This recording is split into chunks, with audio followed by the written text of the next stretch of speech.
মহিলাদের সুরক্ষায় একের পর এক বিভিন্ন পরিকল্পনা বাস্তবায়ন করছে বর্তমান সরকার।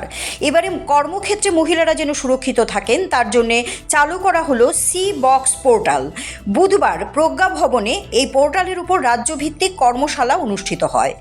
কর্মক্ষেত্রে মহিলারা যেন সম্মানের সাথে কাজ করতে পারেন সেই লক্ষ্যেই সি বক্স পোর্টাল।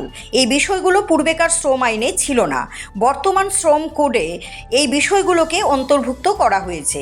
বুধবার প্রজ্ঞা ভবনে সি বক্স পোর্টালের উপর রাজ্যভিত্তিক কর্মশালায় উদ্বোধন করে এই কথা বলেন সমাজ কল্যাণ মন্ত্রী টিঙ্কু রায়। এই অনুষ্ঠানে বিভিন্ন আধিকারিক বক্তব্য রাখেন।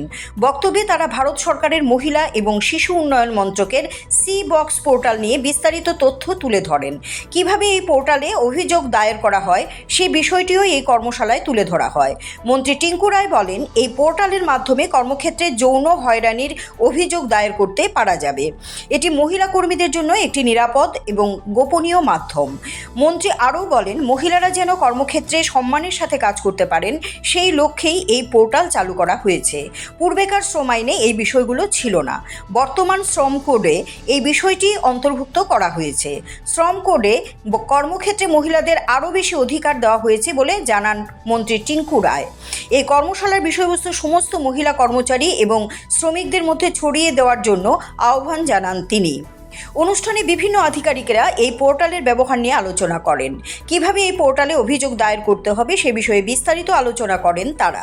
এই নতুন শ্রম কোডে এগুলো অনেকগুলো সুবিধা আমাদেরকে দেওয়া হয়েছে। নতুন শ্রম কোডে আমরা চাই আমাদের মহিলা যারা তারা যেন সম্মানের সঙ্গে তাদের কর্মক্ষেত্রে তারা কাজটা করতে পারে। এবং এখানে আরেকটা কথা না বললে না হয়, দেখুন আমরা সরকার ডিপার্টমেন্ট থেকে যারা যারা এসেছি অনেকই পুরুষরা এসেছি।